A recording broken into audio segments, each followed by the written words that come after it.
Hello everyone, this is Sam, and in today's video we're going to be talking about the latest announcement from Guild Wars 2.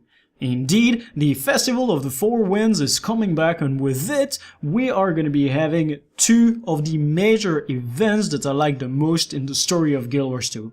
Not only are these events very enticing and fun to play, they also are going to be bringing some major economic changes if everything goes as I expected.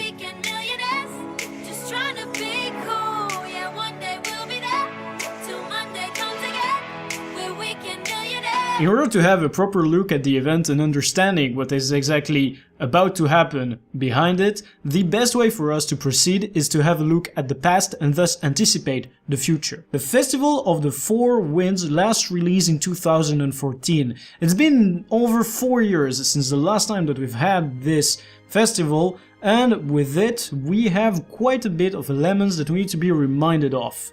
So we have two things that are important: the Zephyr Sanctum and the Crown Pavilion. In each of these we're gonna have different activities, events and rewards. And this is the part that interests us the most, the rewards. First of all, when looking at it, we have both the Festival of the Four Winds and the Queen's Gauntlet. Both of these are two things you're gonna want to work for on the achievement part, because it's gonna give you a specific reward, the favor of the festival, that we're going to be talking later on. On another note, we're going to be having a look at the currencies, the festival tokens, and as I just mentioned, the favor of the festival. And we're also going to be having a look at the second chance rewards. This is particularly important stuff because some of these rewards were made available in the Living Season 1 boxes from the Black Lion chest, but some of them were also never reintroduced as is. And as such, they do have some major interest for the most collectioners among you. But without further ado, we are first going to be talking about what I think is the most interesting addition that came originally with the Festival of the Four Winds. During the Festival of the Four Winds, an NPC was added on the map called the Labyrinthine Cliffs, and he offered, well actually she, looking at her, offered trading. And the trading that was offered to the players was the exchange of some specific materials in predetermined quantities for a Zephyr Sanctum supply box. In the Zephyr Sanctum supply box there were some various other rewards of a value that could vary quite a bit, but was akin to what you could have put in. As you can see, the values that we see here are something that is completely unfathomable to the current player. Why the fuck would you give 43 hardened leather section when their prices is currently extremely high? Of course, this is probably gonna get adjusted if the trader is reintroduced, and this could be a major occasion for ArenaNet to finally fix the economy. Of course, it is not gonna be extremely easy for ArenaNet to determine what are the best values for everything, but I trust that they have someone who thought a bit about what could be done to alleviate the issues from the economy. I would personally see some very good trading opportunity with globs of ectoplasm. We have way too many of them. This could be an occasion to drain them out of the economy, but we will have to wait until the release to know exactly what's gonna happen. We're gonna have a look at what the Zephyr Sanctum supply box is gonna offer us right now. In it, you would be getting festival tokens and quartz crystal. So quartz crystal are something that is usually harvested by people going for maps such as Drytop, but with this event we're probably gonna be swarmed in them. So if you have any of them right now, please sell them. Do not keep them because the price is only gonna be driven down throughout the event. Now, when you're looking at the skins, you can see that there is the Desert Rose and all the Catcher skins. These are in the Living Season 1 boxes. As such, they are not worth jack shit at the moment. However, the Zephyr Rucksack skin has always been a pretty good one, and the price remains extremely high. This is one of your only occasions to grab it at a most interesting price point. Moving on to the other recipes, we can see that there is a fair amount of quartz recipes and celestial recipes. These were introduced back with the Festival of the Winds, and as such are one of the stars of the event. However, we do not have any interest in them because in the meantime we went to Ascended Gear and we do have enough quartz crystal available to craft celestial equipment whenever we need. As such, none of these other rewards are going to be interesting to us. Moving on, however, we are going to be talking about the other currency because we just went for the festival tokens, and we're going to be going for the favor of the festival. The favor of the festival can be obtained in the achievement reward or by combining the favor of the bazaar and the favor of the pavilion. These can both be acquired at the labyrinthine cliffs or at the Queen's Pavilion, and you're gonna be able to complete various tasks in order to get some of them. They also drop rarely as a reward from doing the events or the activities from these two maps. Now they give you access to the sovereign skins. The sovereign skins are what you could consider to be a discontinued skin, however, they are still available within the wardrobe unlocker. This means that if you have the opportunity to unlock a few of them, it is quite interesting for you because these skins are account bound, they don't have any value, and you do not actually want to waste your wardrobe unlockers on skins that don't have any value.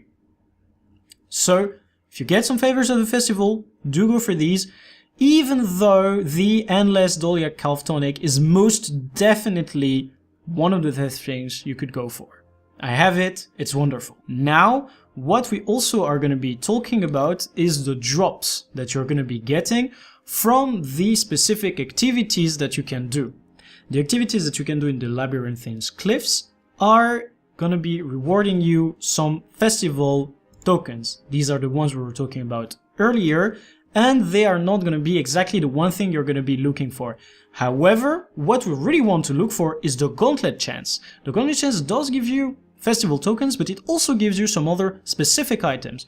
You get the Gauntlet chances by doing the Queen's Gauntlets. There is a Festival of the Four win. That means beating the bosses that are present within the Crown Pavilion. We're going to be having a look at the event specifically a bit later on.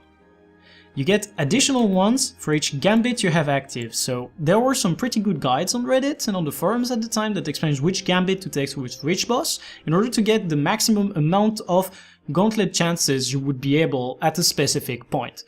I would recommend having a look at some of these guys. I might unearth one of them for you. Please do have a look at it and farm your Gauntlet chances very good because they have the best rewards.